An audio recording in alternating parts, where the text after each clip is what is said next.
Before we rise for the Pledge of Allegiance, I would like everybody to rise for a moment of silence for the tragic passing of one of Norwalk's own, young 6-year-old Emma Splan, a beautiful little girl for no other reason than her time. And I'd like to have a moment of silence.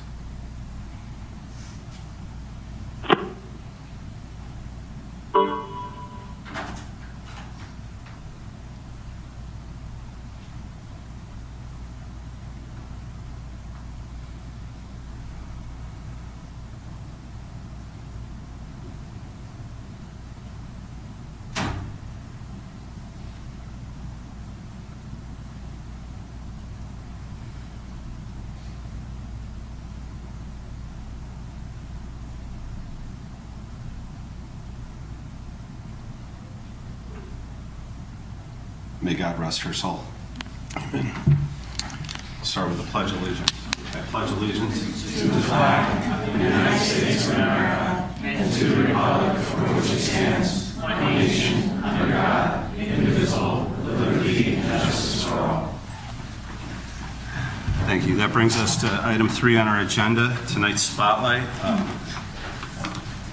I hand it over to Heidi Keys, who's stepping in for us on a short staff tonight. Great. Thank you, Mr. Meek. Excuse me, everyone. Good evening, everyone, and welcome to our spotlight section of our agenda. We have 2 spotlights that we'll be honoring tonight. First, Martin Luther King Jr. Day Essay Contest winners. The Norwalk Board of Ed is proud to recognize the Norwalk winners of Senator Chris Murphy's Dr. Martin Luther King Jr. Day Essay Challenge. The challenge encouraged Connecticut students to honor the legacy of Dr. King with essays that reflected on Dr. King's dream and their own aspirations. Approximately 700 students submitted essays for the 2nd annual essay contest. Senator Murphy selected 15 elementary, middle, and high school student winners from across the state of Connecticut. Bryan McMahon High School student Latrell Stewart and Rhoton Middle School student Christopher Flores were selected as winners for the Congressional District Number 4. Latrell and Christopher were invited to attend a pancake breakfast celebration along with other essay winners. Their winning essays are displayed in Senator Murphy's office. A junior at McMahon, Latrell's essays reflect on how Dr. King would feel about equality as well as fair treatment for all in today's world. He points out that although our country has come a long, long way since Dr. King was alive, there's still much work that needs to be done. Latrell also discusses how his own dream of being a professional basketball player correlates with Dr. King's message to work hard, never ever give up, no matter the struggles that you may face. Christopher is a 6th grade student at Rhoton. His essay focuses on the American dream, providing a historical glimpse back in time to civil rights in the 1960s, compared to the America that we live in right now today. He also discusses his own dream of a world without poverty, where everyone has access to employment that allows people to provide for their own families. The Board of Education tonight thanks all of our students from across the district who participated in this contest. We also recognize the teachers who supported their work or incorporated the contest into their classroom assignments. Last but not least, we congratulate Latrell and Christopher for being named contest winners. Your reflections on Dr. King's legacy and what those messages mean to all young people today is an inspiration to all of us here on the board. We'd like to have Latrell and Christopher come up, meet the board, and accept your certificates. So if we can have Latrell.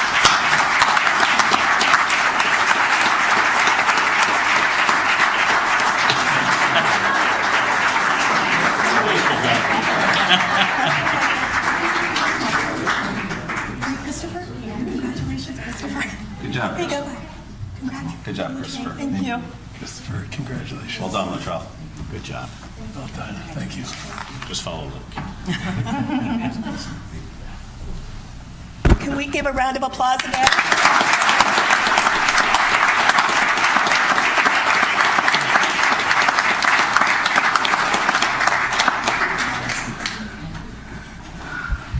We also have another spotlight tonight, Developing Tomorrow's Professionals. The Norwalk Board of Ed is proud to spotlight Brian McMahon Sr., Sherrod Blackwell, for his determination and perseverance in completing the rigorous Developing Tomorrow's Professional program. We are also pleased to honor Brian McMahon High School housemaster Kadir Abdus Salam for his tireless commitment to the program and to the young men who participated in this program. The purpose of the DTP program is to create, improve, and sustain a young man's approach to academic achievement, character development, leadership, fatherhood, college matriculation, as well as career potential. The program is specifically designed for Black and Hispanic male students, grades 9 to 11, and young men in adult education. Those participating in the program are required to attend 10 consecutive academic Saturdays from May through July at Southern Connecticut State University. Business attire is required. 4 hours of instruction are included during this carefully crafted, highly demanding program. Academic Saturdays include a combination of skill set development, discourse, rigorous writing, and college lectures. Topics include etiquette, fatherhood, leadership, transition from high school to college, note-taking, college writing, as well as task and time management skills. This program encourages young men to embrace the DTP 8 Principles of a Man, focusing on faith, love, honor, discernment, being a leader, commitment, dignity of work, and lastly, victory. It's not unusual for a student to begin this rigorous program, but not finish all that's required. This year, under the guidance of Mr. Salam, Sherrod successfully completed the program. The Connecticut Department of Education, as well as other state officials, recognized Sherrod at a breakfast in North Haven, along with other DTP graduates throughout the state. The Board of Education tonight is pleased to honor both Sherrod Blackwell and Mr. Abdus Salam. Your hard work, dedication to all of us here in this room is an inspiration. Sherrod, as you move forward and explore opportunities, we know that your appreciation of the DTP principles will remain an important part of any future endeavors you choose to pursue. All of us here tonight congratulate both of you as well on your hard work and dedication to this program. Tonight, our housemaster is not able to attend, so we will have instead Mr. Hurwitz, who will be taking his certificate for him. Thank you. And if we could have both you as well as Sherrod come up to accept your certificate and meet the board.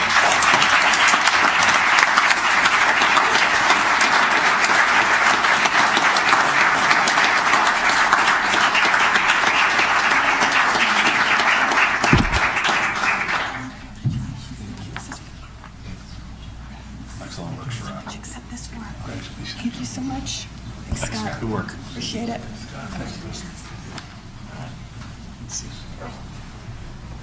Thank you, everyone, tonight.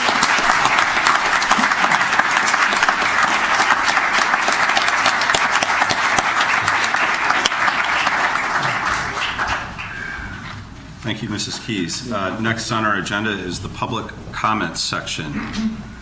Mike Lyons will lead us.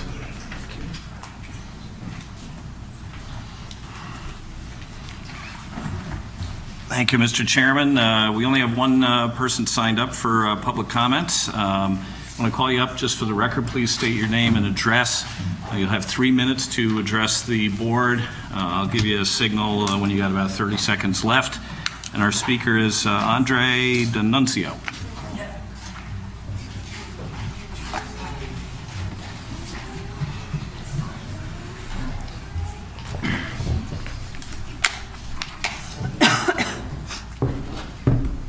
Good evening, everyone.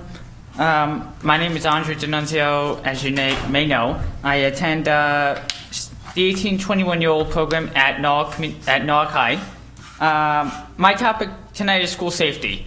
As you know, there was an incident today at Norwalk High, which I was very impressed on how the school took the right measures on school safety.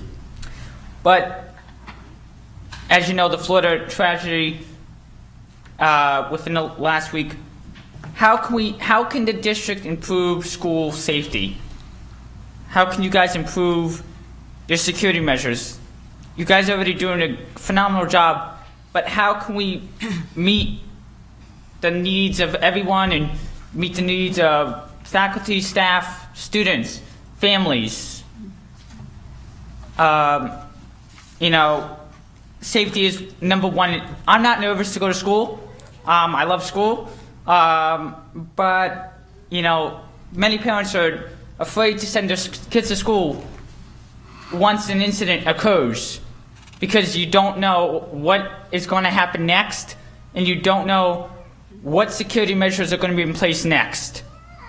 So I would like this opportunity to just give you this opportunity to think about more security measures you can provide the school district, and maybe make the district better with the school safety, but that's all I gotta say about school safety. Thank you. Thank you. Thank you.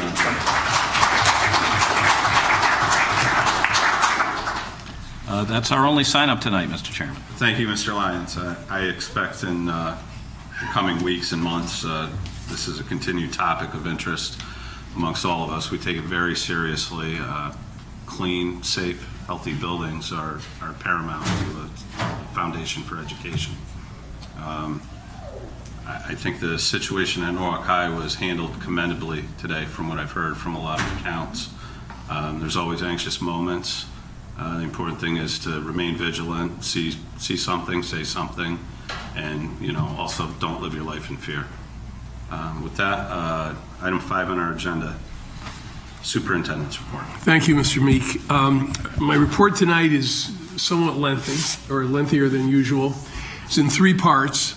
Diane Filardo is going to come up and review the state results on the Next Generation Accountability Plan, which we just received last week, the 2017 results.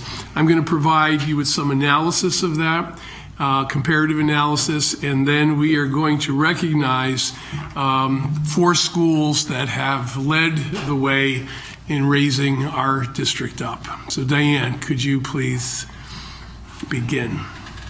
The board has Diane's slides in front of them. I understand there are copies for the public as well, and we'll also have it up on the screen.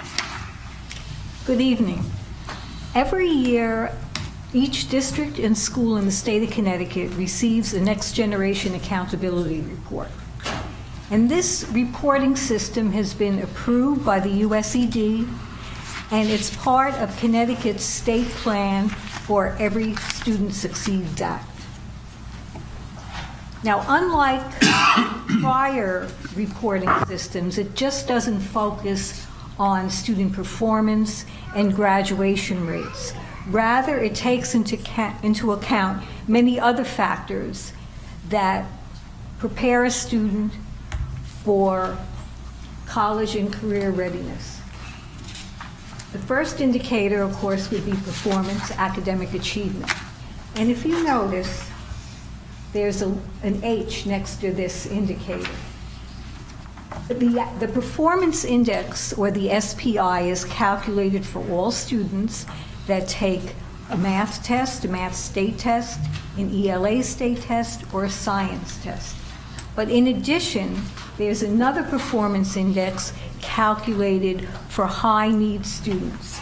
And those are students that fall into one or more of these categories: low-income family, English language learner, or students with disabilities.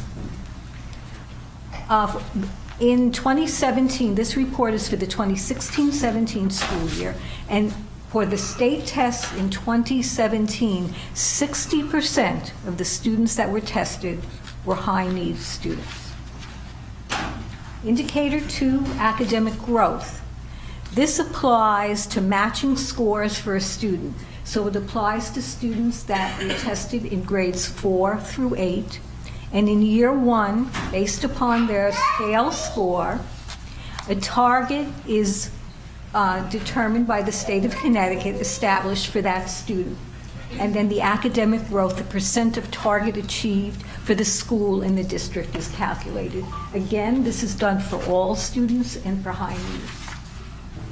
Assessment participation, there are 6 participation rates for ELA math and science for both all students and high needs.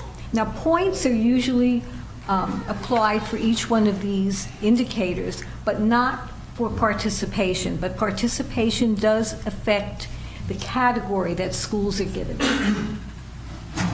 Chronic absenteeism, again, a percent of students that are absent for 10% or more of the total school days. Access to college and career readiness courses, and then the percent of students passing those courses. On track in grade 9 for graduation, that's the percent of students that have at least 5 full year credits in core courses by the end of grade 9. The 4-year adjusted cohort rate, and that would be for the class of 2016. The 6th-year graduation rate for high-need students, recognizing that high-need students may need more time. Post-entry rate, that's the percent of students, in this case in the class of 2016, who entered a post-secondary education up to 1 year after graduation. Physical fitness test for students in 4, 6, 8, and 10. The percent that passed the health zone test, a series of physical fitness tests, and also participation in that test is taken into account.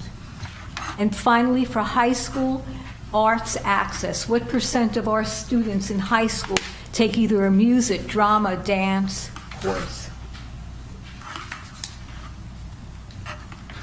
Now, this is our Norwalk's District 2016-17 report, and the most important indicator on this report is the accountability index, which is 76.9. This determines the number of points, the percent of points, and the total points available to a district is 1,350 points. What percent of those points did Norwalk earn? You have all the indicators listed, but if you actually counted down, you'd count 20 rather than 12, because for indicator 1, 2, and 4, there are subcategories, each of which are index or rate are calculated for the year compared to a target. This is ideally where you want to be. And if for one of these items you reach the target, you get the maximum number of points. If you don't reach the target, a percent is calculated based upon the target and your rate, and then you get a percent of those points. And these are the points earned. And there's our points of 1,037.9 for the 2016-17 school year. The second part of this report focuses on, we'll start with participation. There are 6 participation rates that must be met, a minimum of 95% in each of those areas, 6 different areas. If they're not met even in one area, it negatively affects the category the school is assigned. Then there's gap indicators. There's an achievement gap outlier. Does the district have an achievement gap outlier? Does the district have a graduation rate gap? We do have a gap outlier in ELA. And what this is, the School Performance Index, the SPI, is calculated for non-high needs in ELA and compared to that SPI for high needs students. And that difference is the size of the gap. And if that gap is statistically significantly higher than the gap of the state, then the school or the district has a gap outlier. So here we do. In math, we do not. Sorry. And in science, we do not. In terms of graduation rate gap, we look at the 6-year graduation rate for our non-high needs students and compare that to our high needs. And again, if it's significantly higher than the state's gap, plus 1 standard deviation, then we have a gap. In this case, we do not. Any questions? Yes. Yes. On the previous page, on the absenteeism, it stood out, the chronic absenteeism, high-need students. Yes. We did very, very well compared to the state. I wonder if there's anything, with a reason. That's a fairly large difference. I actually think we did very well overall, too, in comparison to the Right. state. If you look at last year's report, we were over 10% overall, and we were over 11% for our high-need students. We've had a concerted effort in this area. When we received our first report, and it was not good in this area. The accountability plan is now 3 years old. Yes. So the first one we received, we were not in this situation. Frank Costanzo has worked with principals on this. It's been discussed widely with principals. Patty Foley has a situation with the social workers. When a student is out a certain number of days, the social worker is automatically notified. They make a home visit. We have a whole series of treatments and interventions that grew out of, our plan to improve this 2 years ago. Just a comment in light of the conversation we had on the report on absenteeism and the data we had there, and the state standard for teachers versus the 10% standard for students, and the actuals, the reality, you can form some interesting conclusions, is what I'll say. So, this next table is looking at the percent of points that Norwalk earned, 2015, 2016, and then this current 2016 and 17. And you see these arrows. If you count it down, with the subcategories, there's 20 different calculations. Whenever you see a green arrow, and I believe there's 12 of them here, we did better in this 2017 report than last year. So in fact, we earned more points for those indicators. Where you see a yellow arrow, 5 areas, that's where we did just about the same. The difference was less than 1 point. And now we see the arrows, the red arrows that are pointing down for science, the performance, and also for on track for high school graduation, we saw a dip. So you can see that in most of these indicators, we certainly did better this year than last year. So that accounts for when we talk about the increase in points of 56 points, this is where it's come from, the breakdown. Okay, now this table is for all of our elementary schools. You see them listed with their accountability index for 2016 and 2017 and the change, the difference between the two. The schools that are bolded have the largest change: Cranberry, Narragansett, and Tracy. And then this portion of the table shows the points earned, and the change shows the increase that each of these schools earned on their accountability report. Now, the accountability index is just part of the story in determining a category for a school. Schools are divided into 3 major categories. The top quartile, or the top 25%, after the accountability index is ranked ordered, is given category 1. Category 2 are the middle 50% based upon their AI, or accountability index, and category 3 is the bottom quartile. But once the accountability indices are rank ordered, then the gap comes into play. If in fact there is a gap, then the Category 1 and 2 schools are dropped by one category.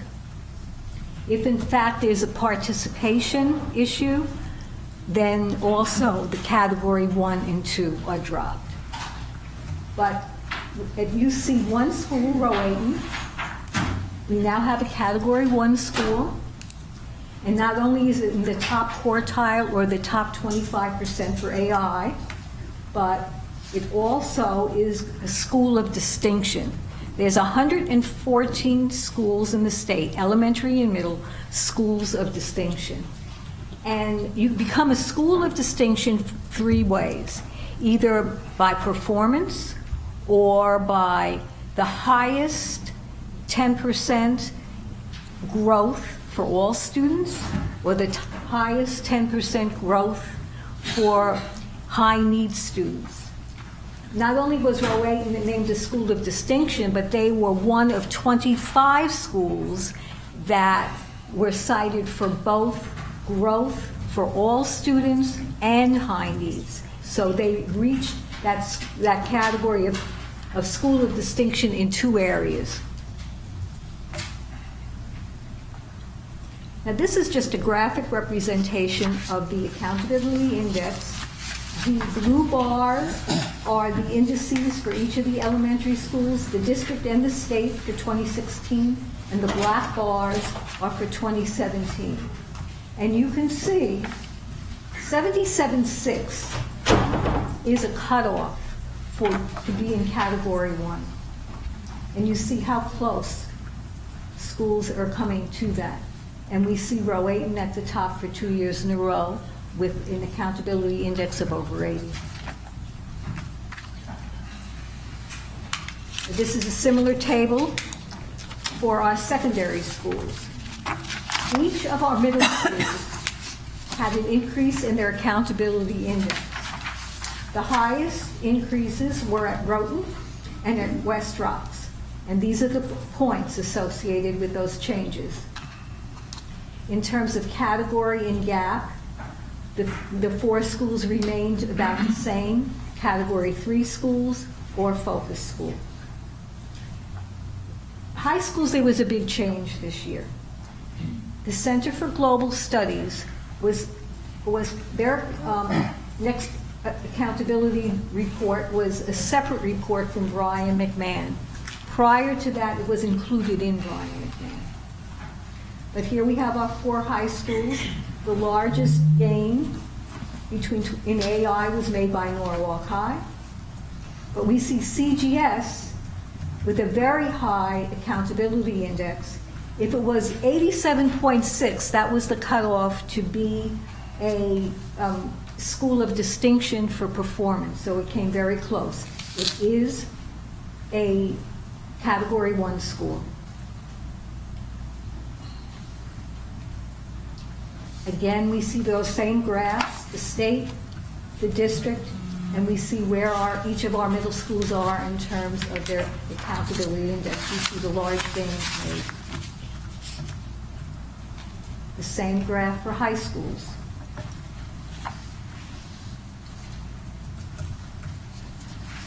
So this is a summary by category.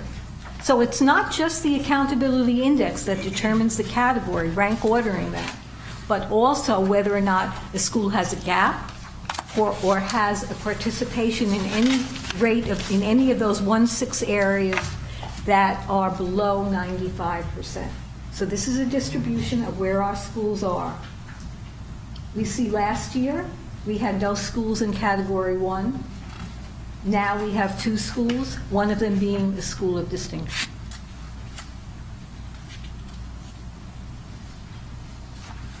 Now this is a graphic of where we are for 2 years in a row as compared to the state. Last year, the blue bar is Norwalk, the red is the state. Last year, Norwalk's accountability index was at 72.7, slightly below that of the state. Now it's reversed. Norwalk is ahead of the state. If you converted this difference in terms of points, we're about 49 points ahead of the state.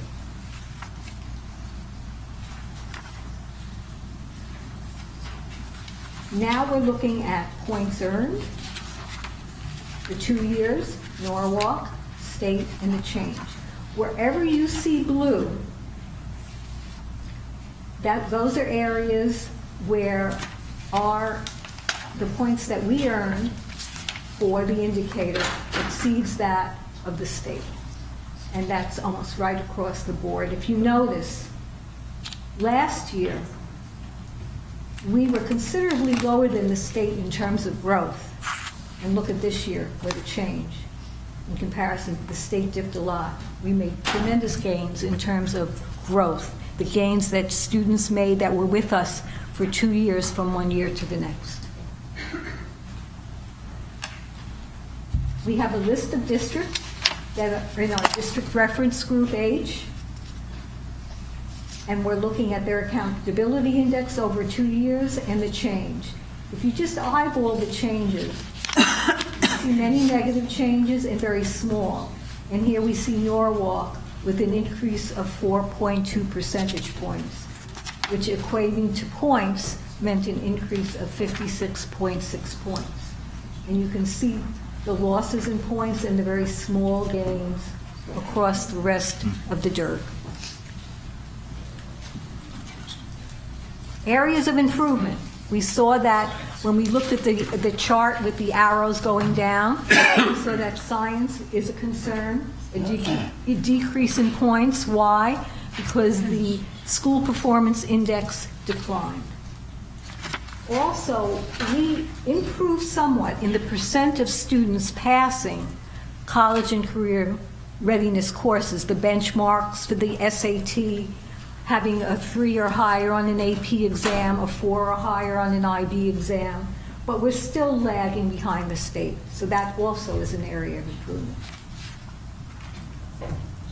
If you look at the districts that have K-12, so those are the districts that can earn up to 1,350 points, and rank order them, Norwalk was number 2 out of, I think it was 117.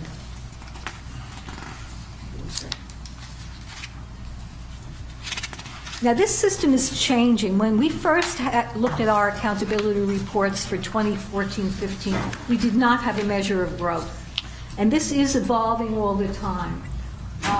Next year, when we get the 2017-18 report, right now there's 400 points for growth. There'll be 500 points for growth.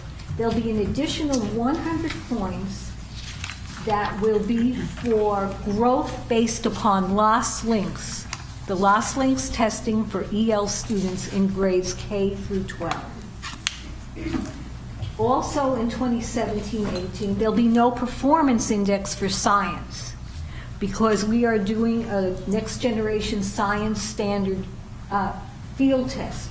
But participation will still be calculated and it will be used when determining a school's category. Finally, in 2018-19, we'll have a new baseline for science, starting with a new SPI for the next generation science standards. And now we come to the priority I think we're gonna save that for a minute. Okay.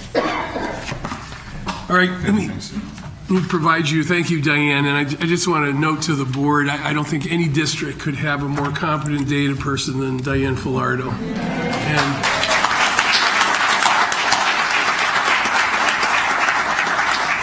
And she is the person that keeps us focused on the data, reports the data accurately, and in an actionable, meaningful way. We're very grateful to you for your work, Diane. And so let me provide a little bit of analysis, and I'd like to get the negative out of the way first. And the negative is science, science, and science. All right? The state is low. We are lower.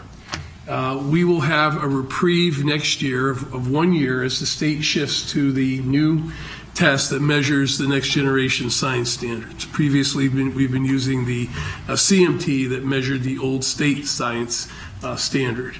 So we have a year to do a number of things. As we move to add 30 minutes to the school day at each elementary school, that must be devoted to science, because right now we're teaching very little science, particularly in the elementary school that has had such a short day. We have to develop curriculum based upon the new science standards. We have 2 curriculum institutes planned for this summer, one K-5, one 7-8. Beyond that, the new standards are very STEM-oriented, right? So there's an engineering component in all of this now. And the science is what we would refer to as experiential science. In other words, it's the ability of students to perform the scientific method, to do an experiment, gather data, make inferences from the data, and draw a conclusion. And that means we have to shift away from the old textbook approach to science that we've been using, and we have been using old textbooks as well, to kits, experiments, uses of labs, a much more hands-oriented approach. We have a year to work on this. I want it to be our priority because that is the one thing that is holding us back at this point. So now, in terms of the good news, 15 of our 20 schools improved year to year to raise our school district. Nothing magical happens at the district level. Our accountability index is up because 15 of our 20 schools improved.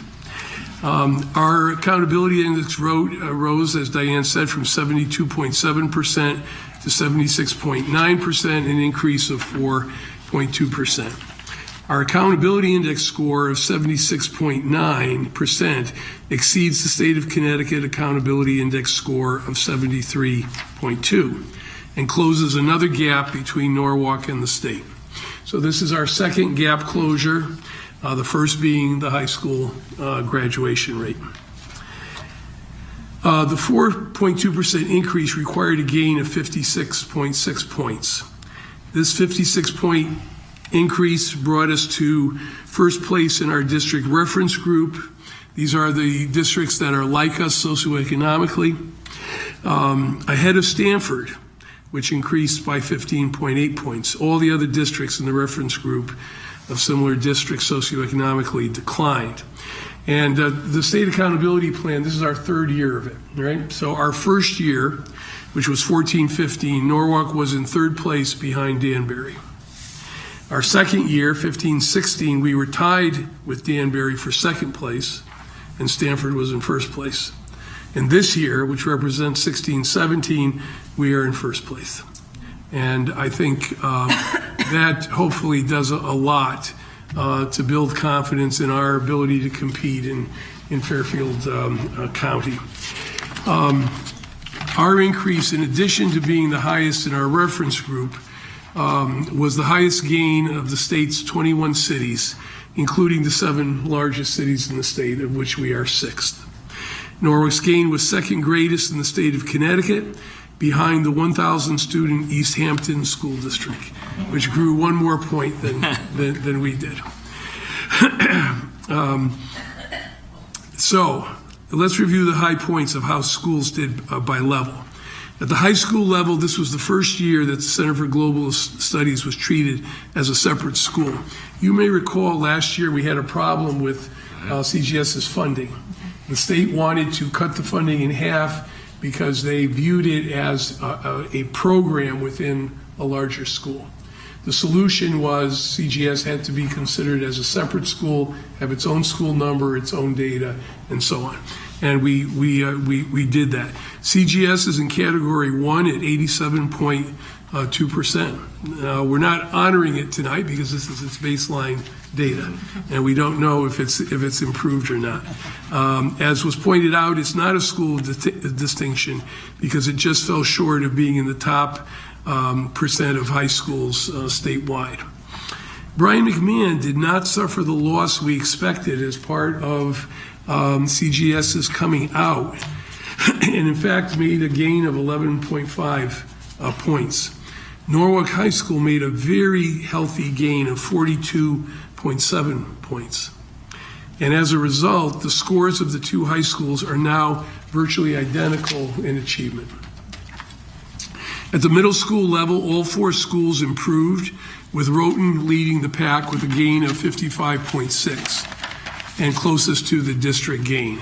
West Rocks also had a very healthy gain, but it is spending its second year as a focus school.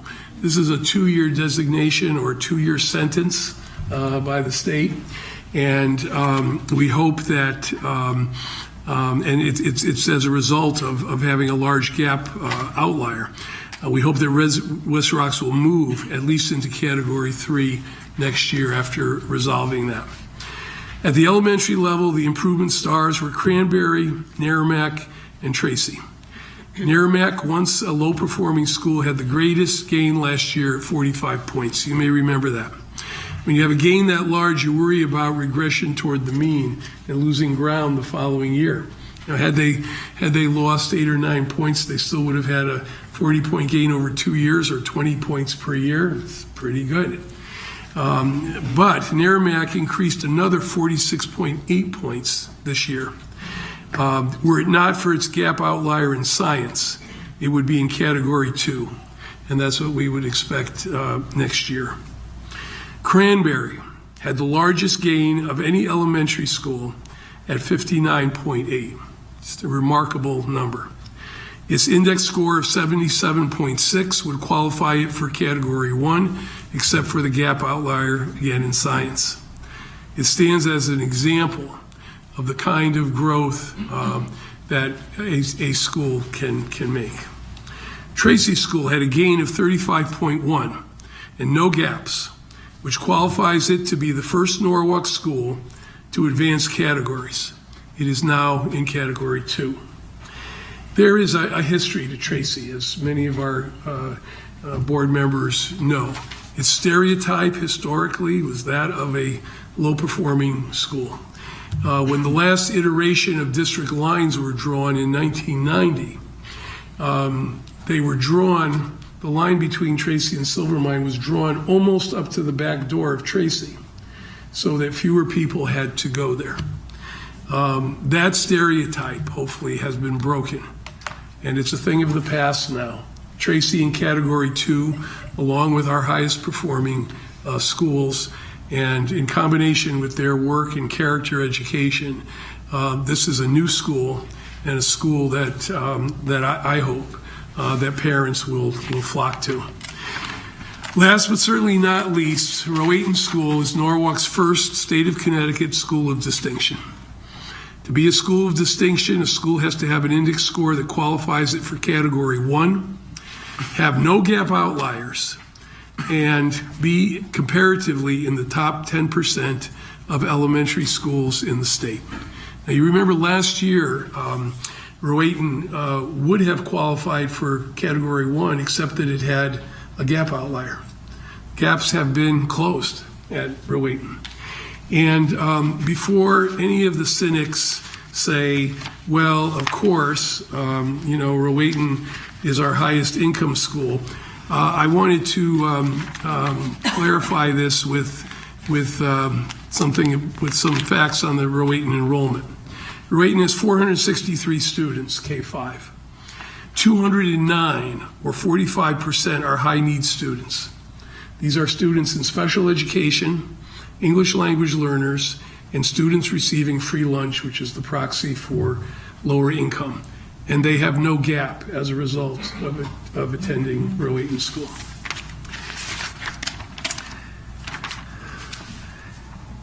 So I would like just to call the board's attention, if you could just take a pencil or a pen, and if you could go to page 18 of the slide presentation. Diane actually has it, left it on the screen there. And I'd like you to put, these are our priority outcomes for the 17-18 school year. And the very first one is to improve our index score. We didn't say that we would get it over the state, but we said it would improve. And both has occurred. It's improved significantly and is now over the state of Connecticut. So if you could make a big check mark in the box next to that priority outcome. Thank you. After a gain of 56 points, you worry about regression to the mean and losing some ground. However, if we continue to invest in our schools, follow our well thought out improvement strategy in the form of our strategic operating plan, and have the continued support of our city, I'm sure we will continue to improve. I think this is a testament to the fact that when our students receive the same things as students in other districts, they do just as well, if not better. I want to thank the members of our staff who have contributed to the improvement of our schools in big and small ways through their individual efforts and, in many cases, heroic efforts. I want to thank the families we serve, the parents who have supported us and keep raising the bar for our students. And I want to congratulate our hardworking scholars on their success. So, we have 4 schools to recognize tonight. We're going to start with Rhoton School, which is our most improved middle school. And representing Rhoton tonight are its Principal Joe Vellucci and House Leader Shannon Mariconda. Also with us tonight is Christine Brasher, who is the PTO President. Would you please come up and receive the congratulations of the board?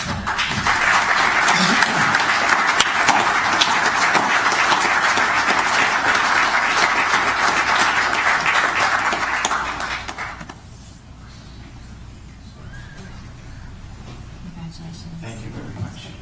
Thank you. Thank you so very much. Thank you. Good job. Thank you. A little token of our Thank you very much.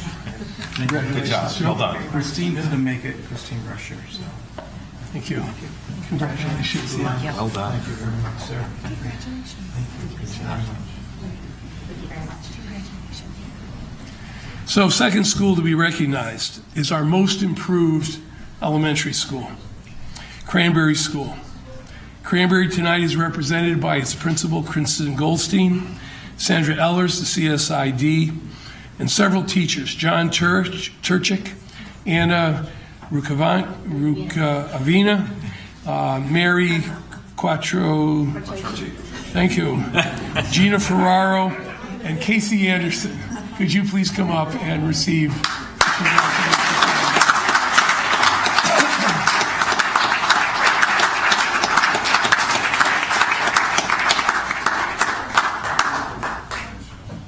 59 points.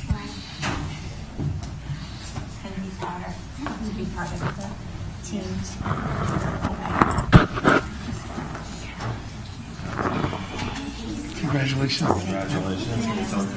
Congratulations. Congratulations. Congratulations.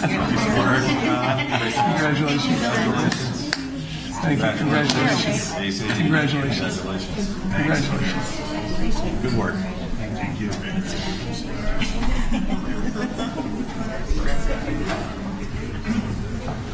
School colors. I mentioned that Tracy School was the first, is the first Norwalk school to advance categories since the inception of the accountability plan. This actually represents 2 years of growth on the part of Tracy, because you have to grow about 70, 80 points to advance a category. Tracy is represented tonight by its principal, Teresa Rangel, Robert McEwen, Kenneth Wood, and Tammy Miller Haddock. Would you please come up and receive the congratulations?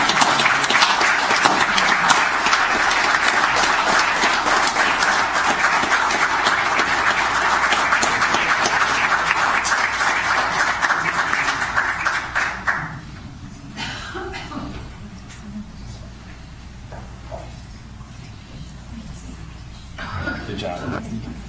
Congratulations. Good work. Thank you. Thank you. Congratulations. Thank you, Teresa. Thank you very much. Good work.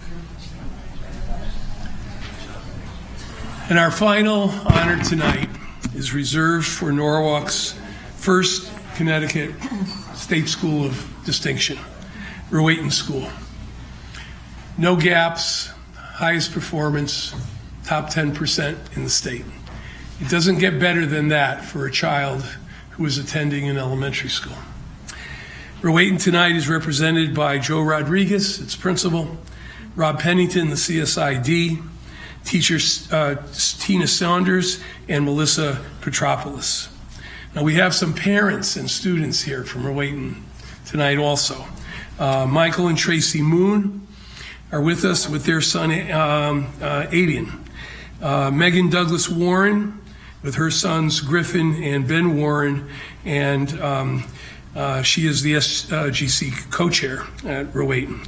Amy Abelman is here with her daughter Cameron. Amy's the PTO co-president, and Michelle Casey is also with us, the PTO co-president. Would you please come up and receive the warm congratulations?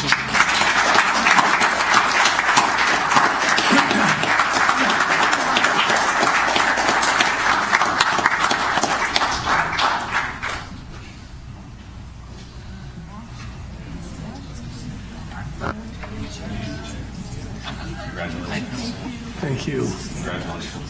Thank you. Congratulations. Congratulations, Rob. Congratulations. Thank you. Congratulations. Congratulations. That's right. Congratulations. Congratulations.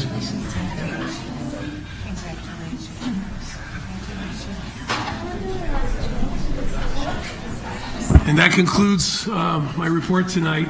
Thank you to everyone. Thank you. You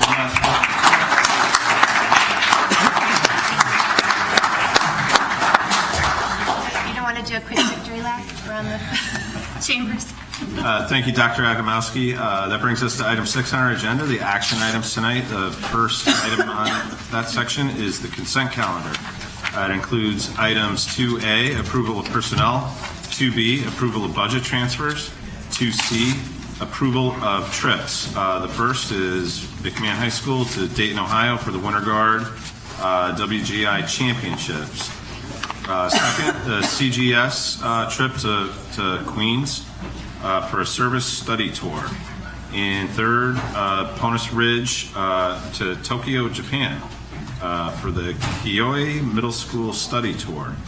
I would entertain a motion to move forward on the consent calendar. So moved. Matthias moved. Barbara second. Any discussion? I'll take a vote on the motion. Ayes? That's unanimous. Barbas and Julie? Aye. Aye. There you go. That's unanimous. Thank you. Okay, moving to item 3 on the actions item. The approval, this is an approval for an MOU of the Springboard Collaborative Agreement. I believe Dr. Adamowski or Craig? Yes, I'm going to ask Craig and Janine if they would come up if there's any questions on this. This would be our approach to summer school at Kendall. We feel compelled, given the lack of improvement at Kendall, to start doing things there differently, more intensely, and this would represent the approach to summer learning. And I think that what this offers us is an approach to parent engagement that is stronger than what we are doing at the other schools that are participating in our own summer academy. I understand this has been reviewed, Mr. Kimmel, by the curriculum committee. And again, this is being paid for out of our priority school district grant, which enables us, as a result of your taking the other expenditures out, to do this type of thing.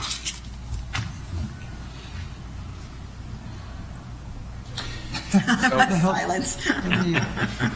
Mr. Kimmel? If you may, let me. Sorry, Mr. Kimmel. Yes, as committee chair, I'm a little confused your procedure. Do you usually have the questions and the discussion prior to being it moved, or is it moved first and then the discussion proceeds? I'd just like to ask that. I think it's moved first. Yeah, we should move it Right. first, okay. Not to waste their time. Yes. I would take a motion to approve the springboard agreement. Okay, I'd like to move the item and then just speak for 1 second before it's seconded, if you don't mind, okay?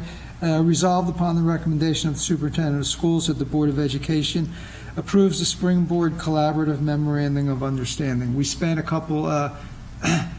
fair amount of time discussing that. It's rather interesting, and it has short and long-term consequences, which I think will be very positive for the district. One of the things we're impressed with is the extent to which they engage the families of the students, and that's a big deal. And the results that we were presented with from other districts seem to be quite good. And what I'm looking forward to, that the training that the teachers will undergo for these programs, there will be hopefully some spillover effect during the academic year, where we'll begin using a lot of the things that are successful. Hopefully they're successful in the summer district-wide. So I think it's a good initiative. It's not that expensive. It's less expensive, quite a bit less expensive than what we are paying in our own summer programs. And moving forward, hopefully if it works out this summer, I'd like to see it expanded because it enables us to reach a whole lot more children in the summertime. There's a memorandum of understanding with this, and whatever detailed questions you have. So I move the item. Second. Thanks, Mr. Kimmel. Second by Barbara. Craig, anything you'd like to? I just wanted to echo what Mr. Kimmel said. We're very excited to partner with Springboard for many reasons. First, it mirrors to a large degree the academic progress that Ms. Goss has put in place over the last 2 years, and it really couples that with a robust family outreach program. When you add that to the cost savings, which is about $650 per student, we currently run summer school at about $1,000 per student, we can dramatically expand the number of students who attend summer school. So it's a win, and a win, and we're excited to move forward with it. Both Jefferson and Kendall, where we'll be adding 200 additional students this summer, kindergarten through 5th grade. Thanks, Craig. Ginny? Okay. Any other discussion, comments?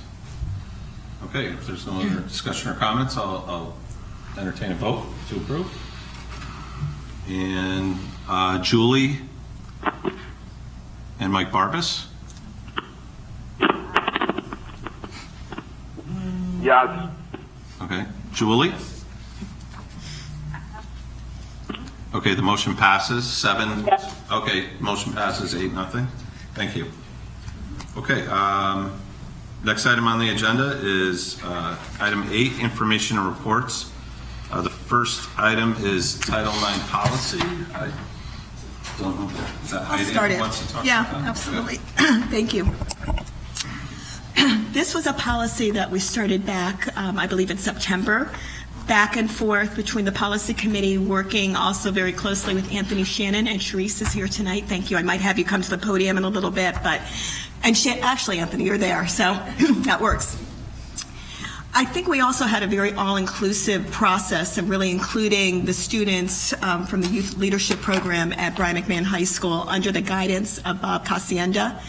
It was really important for us as a policy committee, as well as working on this policy, to have feedback from students. And they pretty much came for every meeting from September all the way up until last month working on this policy. So it's really a rigorous, comprehensive sexual harassment policy that we've worked on only for students. We will eventually be working on that with staff. But again, it's procedures, protocol, and really defining harassment. In addition, once this policy has been approved during our next business meeting, we will also have training for all of our staff members as well. And we also, each principal will be able to designate a coordinator at each location and also have it posted. We also will have ongoing training in addition to that. So that kind of gives you an idea. And then Anthony, do you want to add on to that? I think you summed it up really well. I think that I'm happy to move Norwalk into compliance, Yes, or help, I absolutely. should say, in the process, moving us into compliance. This is a very robust Title IX policy. It's not like we didn't have anything before, but this is definitely more specific. First, starting off with a complaint procedure, and then going into how we expect administrators and district personnel to respond once they receive a complaint. We also provide a regulation at the end, which is a form that allow students to use it. And as Ms. Keys, we plan to engage in some training for staff, as well as make this available publicly for all students that might need it. And also, I believe once we have it passed, we'll post it on our Norwood Public Schools Yes. website as well, in Exactly. addition to that. Okay. If I could just add before anybody else. Sure, I go ahead. think if I could just emphasize again, the student involvement was so critical in working on this, and I'm hoping as we move forward, and I spoke to Bob Cassienda about this as well, and the students that came, to have student representation for any of our policies, really any of our committees to come, because they're there, they're in our schools, they see it. So it was really important for us to really see that and to have that come to life and to come to fruition for us. Yeah, I can echo that. Mr. Cassienda and the students really pushed us every step of the way on this policy, questioned everything. I got emails even outside of the meetings as to what we were drafting, so that was invaluable. Okay, any other Thank you, Anthony. comments or discussion on that? Just want to commend you on how beautifully you worked with the students. It was really exactly how that should be done. It was so well handled. It was really a shining example for the policy committee to have them come for so many of our meetings. It really kind of set the tone for future meetings for us. Excellent, thanks. Thank you. Okay, next item on the agenda is the January 18 monthly financial report. Yeah, I'm going to ask Kristen Karsmas to come up and review the January monthly financial report with you. Hello. So regarding the January monthly financials and year-to-date, at this point in the year, 58% has passed for the total year, and regarding the school year, 50% has passed. So it was in your board packet. There's everything ranging from salaries to other objects. There's actually not a lot to report because as I was looking through this, I was thinking to myself, what kind of comments can I look at? And everything's pretty much in order. If we look at where we were a year ago, we're in a much better place. If you look at the percent of the budget spent by category, we're pretty much in that sweet spot of the 50 to 58%. And I think it's because we're encumbering up front. We are doing trainings with the secretaries in the schools. Our cash flow's in a better place. We're paying our bills timely. And we're really categorizing things in the right budget category. So that's really most of the comment I have.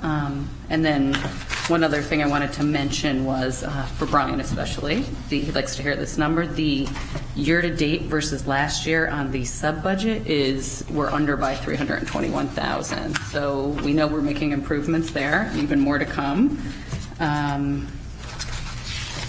There's not a lot of comments. I mean, we're doing our budget transfers regularly, so there's not anything to really put in order. One that we're going to be doing at the end of the year is for the stipends, so we're just waiting for them all to flow through. I think we've got most of it at this point in time, and we're going to do one closer to year end.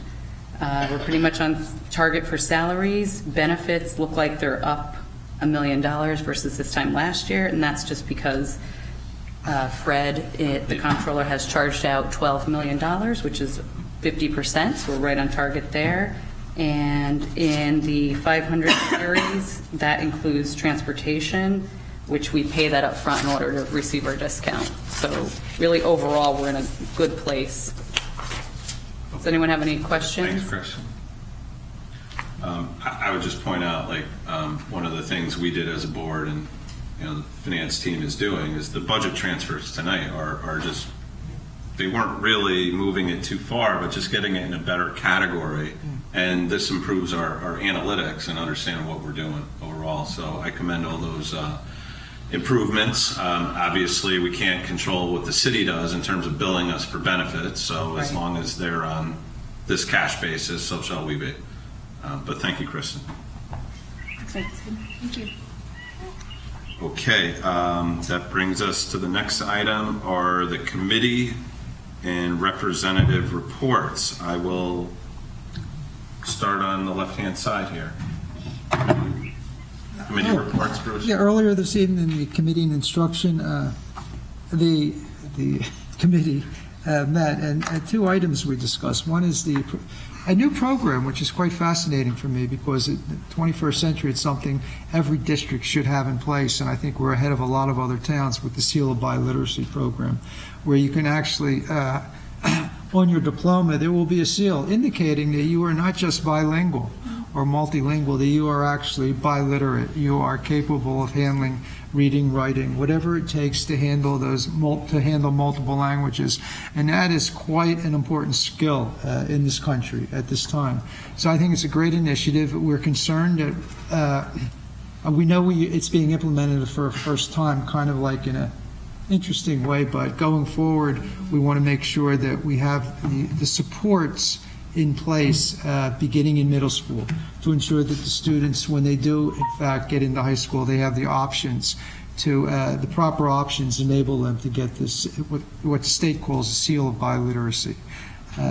It's an important initiative. We also continued our discussion of I guess you'd be working backwards from the criteria used for mandatory summer school, where they are, where we would like them to be, how we would like to expand our summer learning communities, and what we're doing during the school year to ensure that we provide the students the focused instruction, the differentiated instruction they need. Not that it will prevent them from attending some of our summer programs, but it will put them in a position where they can succeed in high school and later on in college. Right now, I want to still continue the discussion because I personally believe our standards for mandatory instructions is too low. We could raise them, right? There may be budgetary implications for that, but I think it's something we have to look at, and maybe in conjunction with what we're doing with Springboard, maybe we would work something out. Regarding the seal of biliteracy, there's something that came up that I think we have to think about and pursue, by the way. When it comes to language instruction and assessment, we need to begin to think in terms of modern technology and the capabilities and what we can do to provide students with things we may have never thought about in the future to ensure that they're tested in whatever language it is, that they have the opportunity to learn in a variety of languages. So I think some interesting stuff going on, and I'm looking forward to continue the discussion, eventually bringing stuff before the full board. Thanks, Bruce. Heidi, This is a lot more fun than the council stuff. Who needs sidewalks? Heidi, policy? Policy is always hopping, just like it is, right? Title IX, I'm just so happy we're able to discuss it tonight, and then hopefully we'll have it on for an action item for our next business meeting, and we can move it forward. And we're really first in the state, really, that has such a comprehensive Title IX policy. So we're very proud as a committee to bring that forward tonight. In addition, as far as policy, we will be talking about summer learning, and we'll be discussing that at length during our next policy meeting. And we'll also be looking at our CABE report, our audit. So it's really, we've got to delve into that, look at that, and that was one of the ones that were on here, was Title IX. So we've been able to move that for discussion and then action. So we've got a lot on our plate down the pike for policy. Yes, you do. Thank you, Heidi. You're welcome. I'll go quickly for finance. There's a public hearing with the Common Council's Finance Committee on the budget this Thursday night at 6:30 in the concert hall. So I would encourage all members of the public to get out there and support our budget or other areas of the city budget you feel to support. The important date beyond that is the following Tuesday, the 27th at 7:30 p.m. A regular council meeting will be held to set the cap on the budget, and that will basically affect what we need to do as a board to manage what's given to us and allocate it where we have it. So the Finance Committee would regularly meet on March 8th, but I would ask you to be, make a game time decision for a possible meeting short of that in case we need to take action based on what the council does on Tuesday. So it's not worth talking about until after next Tuesday, but just look forward to that. And that's all I have. Just add something to that? Sure. On the 27th at the council meeting, when the council does deliberate and vote on a cap for the city, spending cap for the city, there will be a public participation section to the meeting prior to the beginning of the discussion, and then the more people who come out to speak, it's just basically a second bite at the apple, a second public hearing. As many people who can, there's no limit on the number of people who can speak. There's a 3-minute limit, so if you can come out, all the council members will be sitting here, and the more parents, the more folks out there, the better. And I think we'd be an interesting evening. Thank you. Thank you, Bruce. Mr. Meek, if I could just piggyback on your report. We had what I would characterize as a constructive meeting this afternoon with Mayor Rilling and his staff. Kristen and I and Frank Costanzo attended, along with Mr. Anderson, and Mr. Barbas was on the phone. We had a very frank discussion over how the finance director has presented the budget. We made the request, which the mayor said he would provide this information for the unaudited fund balance that has occurred since July till now. And we also had a discussion around the fact that the pension savings that the city took for itself is actually comprised of, we're getting the percentage now of school district non-certified employees as well as city employees.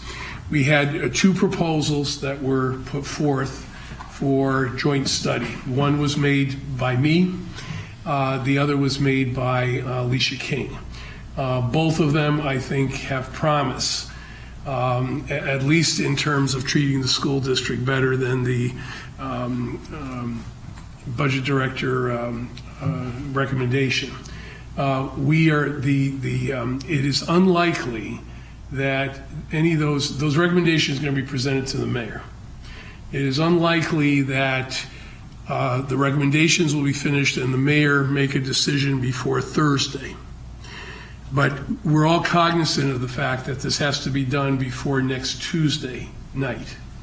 And so I think everyone is shooting for Friday or Monday in terms of an agreement that, hopefully we can all get behind. The city's budget increase is 5.2%, the same as ours, except all the revenue, the rainy day fund as well as the pension fund is being applied on their side, which gets them down to 1.9%. The proposal that I presented shares the revenue over both budgets, would enable us to use the money that has not been disclosed so far in the rainy day fund that's unaudited, and then gets both entities to a position where they have to make some reduction in order to have a 1.9% tax increase, which the mayor indicated was his goal. So I would say I'm cautiously optimistic following this meeting, and we'll be reporting to you more as soon as we are aware of it. Kristen, along with and Frank, along with Mr. Barron and Alicia King, are meeting on Thursday. Kristen is developing our proposal further, and Alicia King was developing her proposal further, and they will hopefully have a discussion and a meeting of the minds on this on Thursday. Thank you, Dr. Adamowski. Can I just speak on that point for 1 second? I just want to applaud you for working so closely with the mayor, which has been challenging in other years, and point out that it's not 2 budgets. The school budget is part of the city budget. It's absurd to treat it as something separate.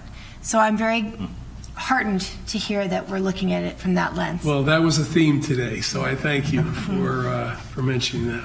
Okay, thanks.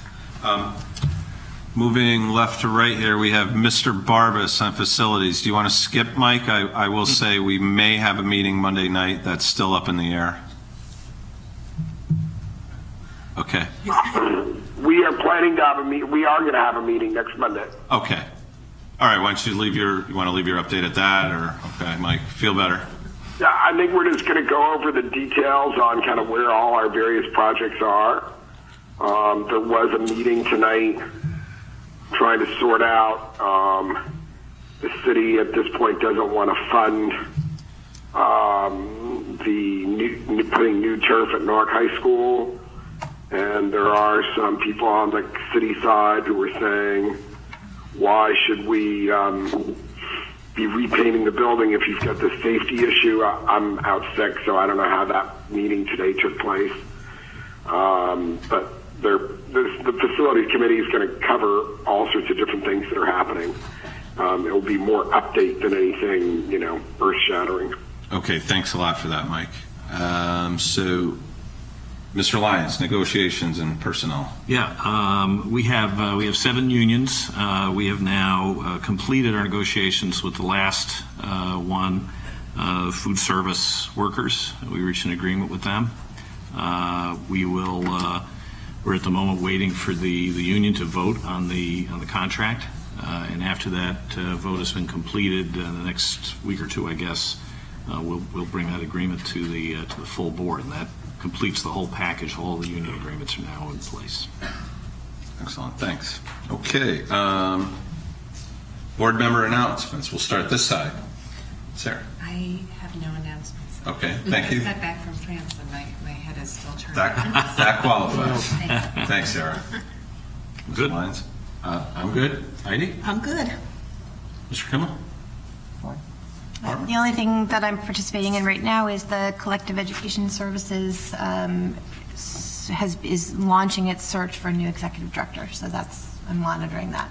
Okay, thank you. And Julie Corbett, any announcement? Okay, it's hard to hear you, but This time, thank you. okay, thank you, Julie. Keep sending that warm air up here. Thanks. I'll try. And Mr. Barbas, any announcement? No, not at this time. Okay, thanks, Mike. Feel better.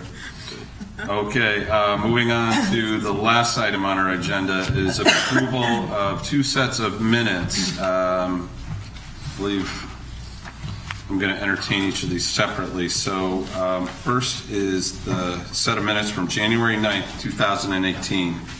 Can I get a motion to approve these minutes? So moved. So moved. Any corrections or additions? Okay, if there's no corrections or additions, I'll take a vote to approve. And Mike and Julie, vote to approve the January 9th minutes?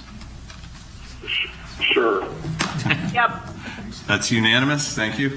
Next and last is the January 16th minutes. I will take a motion to approve those minutes. Ms. Keys. And a second. Sarah. And any discussion, additions, comments, corrections? Right on the money. If there are none, I will take a vote to approve these minutes. And that's unanimous inside. Julie and Mike? Yes. Yeah. That's unanimous. Thank you, Julie and Mike. And item 10 on the agenda, I will take a motion to adjourn. Heidi? Sarah? Motion granted. All in favor? Aye. Aye. All right. Thank you.